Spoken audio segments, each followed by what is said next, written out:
We will get our 8-car field back into position. David Hendricks and Chris Lloyd out in front of this one as your 8 heat race winners now all vying for their positions in the big show. Hendricks, a much better start this time than before. Chris Lloyd now starts at the top of the track, moves his way to the bottom to stop the advance of Chuck Knight. Knight in the 60, right behind Chris Lloyd and everybody chasing David Hendricks.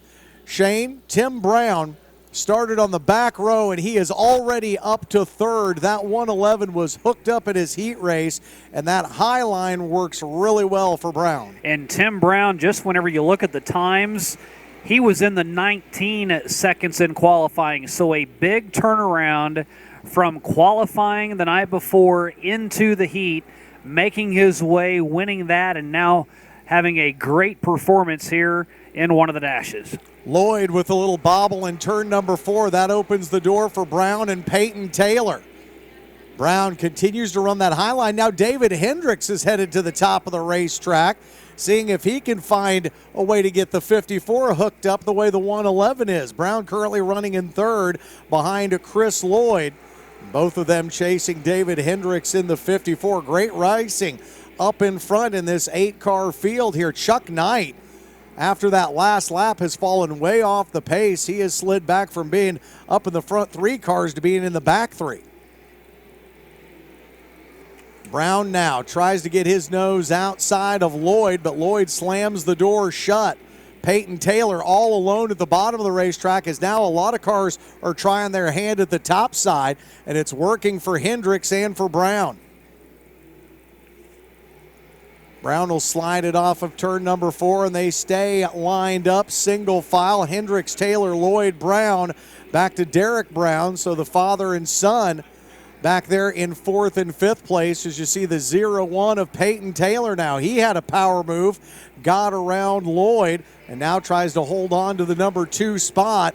All the while, David Hendricks now is enjoying almost a second advantage. As wow, Taylor almost chops the nose off of the front end of Lloyd's car. Boy, Chris Lloyd is going the wrong direction in that white number 1 car as he was up front. He has started to backpedal, and now it's Peyton Taylor. Again, everything new on that car, and he right now might be the only one that has anything for the Buckhorn Bullet. 8 laps down, 2 laps to go as they come around. Hendricks will see the white flag first, and Peyton Taylor is on the move. Taylor has not moved off the bottom of the racetrack. He has kept going on that shortest trip around this 3/8 of a mile semi-banked oval. Hendricks stays at the top. Here comes Taylor now. A strong move, but he cannot hold the line. Hendricks will come barreling off the top of turn number 4 to take home the win here in our first of 2 10-lap dashes. Pair of red-hot race cars on the front row with Richardson and Davlin as we get going, and Richardson gets a good green flag start here. Takes his car through 1 and 2, and quickly the 11 of Richie Tosh slides up in front of people, and then Richardson slides right up in front of him, trying to slow the advance of the 11 from Salado, Arkansas. Was so impressed with the flash Richie Tosh in his heat race, just unable to stay up front. Keep an eye on that car back in third, and Tony Anglin. He knows how to get around this track. He sits in third right now, but he is starting to catch up with those top 2.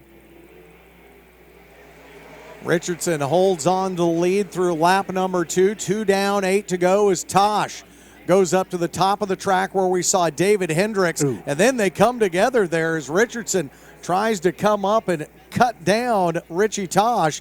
Tosh had to back out of it, Shane, and now loses a couple of car lengths back to your race leader, a half a second differential between the top 2 cars. But look at the power. Tosh slides it up in front, and then Richardson will cross him back. Richardson at the bottom of the track, Tosh at the top as they roll through turn 4. Power move by Tosh to get around him on that high side, and this time I think now that he has done that slide job, he doesn't really have to worry about lifting now. Now that he has gotten out in front, got a feeling he may just stay there after an 18.6 second lap by Richardson. Fastest lap so far, but that 11 just a little bit better right now. Richie Tosh, the 44-year-old from Arkansas, out in front in this one with a half a second advantage. Halfway through this 10-lap dash, Richardson trying to reclaim the lead. A good battle back for second place as well between Tony Anglin and Dylan Davlin. Davlin taking the third spot away from the 1G of Tony Anglin. Anglin trying his hand at the top of the racetrack, but falling back. The 26, a good run off the bottom of turn number 2, but Anglin comes storming back, and you see Johnny Coates behind him, the driver from Joplin, Missouri. Coates the winner here as well. He sits back in 5th place right now, right in the tire tracks of Tony Anglin. Coates and Tosh, both big movers in this one so far, as Tosh is up 3 spots. Johnny Coates the same. And 3 cars going the wrong way, losing a position. Tosh continues to run the top of the track, as you see Welshmeyer and Heath Philpott back in the back of the pack in front of Mark Carter. But there is your race leader, Richie Tosh. Tosh continues to expand on his lead. He takes the white flag here as they go into the final lap. A 2.5 second advantage for Tosh. If he can just keep it clean, he will be rolling on to our dash number 2 win. Richardson way back in second, Davlin behind him in third, but it is Tosh who will take the top spot here. Shoot will determine when we go. He'll see the orange and white cone. Bruce Cordy will put the green flag up, and Dylan Hoover puts the hammer down. He jumps to the top of the racetrack, but man, Todd Shute never one that wants for horsepower as he pulls right back up alongside the 99, puts the nose to the bottom of the racetrack, and they will slide off of turn number 4 with Hoover still holding on to lead lap number 1. And this track now really has come in after all of the preliminary races. They've got a nice smooth surface up on the top. That's where they're finding a lot of that cushion. They can run down low, but man, whenever they get up into that grip and that tacky stuff up top, they are really able to accelerate off the turn. 4-car breakaway, Shane, in the front of this race with Hoover, Shute, Henson, and Caden Cornell. Then a big gap back to the car in 5th place, the 16R of Rick Brown. Now Shute has erased the differential between he and Hoover. Shute at the bottom of the track, slides up to the middle of turn number 2. Maybe a little contact there between he and the 99. They'll go side by side through 3 and 4. And this is what I'm talking about, having multi-grooves. He was able to work that middle line, and now they are just jockeying back and forth. What a show up front. Hoover and Shute just going back and forth right now. Hoover with a big jump down the back straight now. Shute falls in line behind him, and Shane 4 laps in. You're already going to have cars get put a lap down here.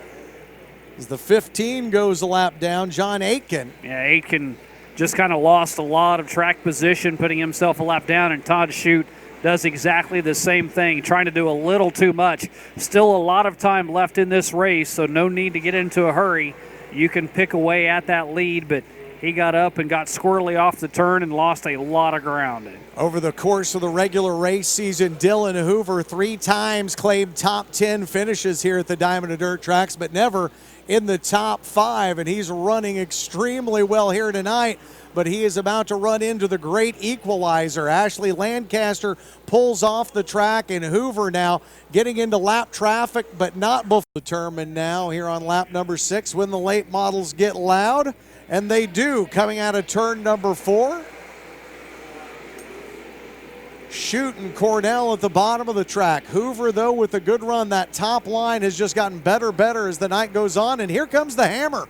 Cole Henson to the bottom of the racetrack, trying to take his spot away from Caden Cornell. They're side by side back in 3rd and 4th as your race leader, Dylan Hoover, continues to be on a rail. The 99 has been hooked up all night, and it's a 3-car breakaway now as Henson falls back, and it's just Hoover, Shute, and Cornell running 1, 2, 3. Yeah, Henson had to lift off the gas, and that's a young man that has gotten better and better, just making little adjustments.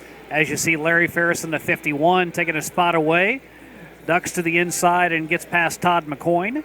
Larry Ferris has picked up over 5 spots now, started in 10th, and has found his way up to the 4th or 5th or 6th position now. And Larry Ferris, who was a winner back on July 4th, had 3 second-place finishes, had come so close time after time, and he's another one that whenever we spoke to him in the garage area, he says, I've just made a ton of small changes, not taking any big swings, just little by little and getting better. Race leaders getting into lap traffic now. Good racing back in the field. Todd McCoyne currently running in 7th place in that 7X. As you see the racetrack getting dry, getting slick, and now allowing 3 grooves now for the drivers to pick and choose what line they want to run. There's Daniel Jessen as he tries to go to the outside of McCoyne, but sees the 7 slide up in front of the 17, blocking his progress. Cowboy Jessen, one of the guys in the garage area that we always enjoy going over and talking to. He was involved in an accident with the guy right behind him, Shane Essery. Yep. Back last year and completely destroyed Shane Essery's car. That actually finished his season, and Cowboy said, you know what, I'll give him my car. I'll find a car for him to run. I was the cause of that accident. That's just the kind of quality guy that he is. Dylan Hoover and your race leaders now putting cars laps down as they go. Hoover right now with a half a second advantage over Todd Shute there in the 5, the white and orange ride. Caden Cornell back behind them, as now Hoover will try and put Dalton Imhoff a lap down. Jason Civils, the driver of the All About Pause 0X, retires to the infield now as Hoover continues to just be on a rail. Right up on the backside of the 27 now, trying to move Derek Hinson so he can continue to advance through lap traffic. So Jessen up 10 spots. With 9 laps to go, lots of traffic. Gets it squirrely, and Dylan Hoover loses a spot. And around goes the 20. Dylan Hoover, Shane, right before the caution, had been passed by Todd Shute, but the yellow came out right before Shute made the pass. And as we go back to green flag racing, 10 laps to go here in Shute. Around Hoover and around both of them is Caden Cornell. My word, what a power move by the 50. They all slide up into one another. And the 3 cars that were in front leading everybody are now all sorts of tore up. Ferris will let it loose in turn number 4, goes to the bottom of the racetrack as the green flag goes up. We are back at it here at the Diamond of Dirt tracks. Ferris, Shane, gets a great jump on that restart and runs away here in the early going.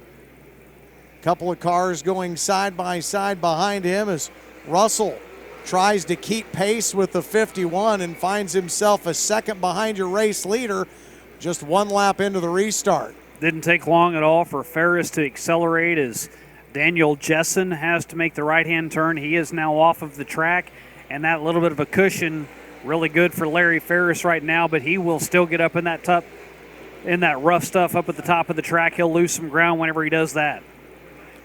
Johnny Finewald is on the move. The Flash is up to 3rd now as he has gotten around Todd McCoyne.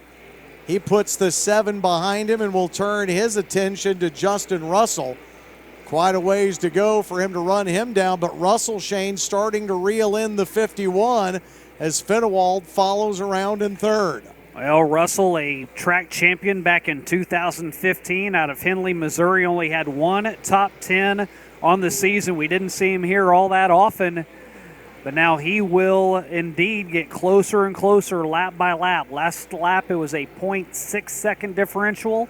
This time across it is down to a 0.5. 5 laps to go with that half a second differential. Russell now caught between a lapped car and Ferris.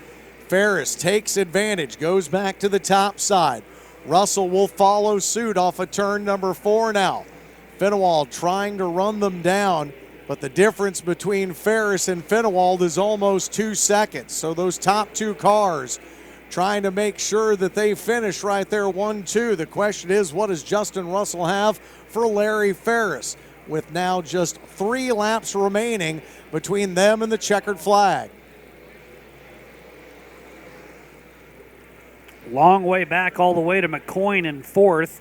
There you see him with Shane Essery right behind him. They continue to work around the number 15 of Aiken. Ferris, the 46-year-old from Nevada, Missouri, had a DNF in the series finale here.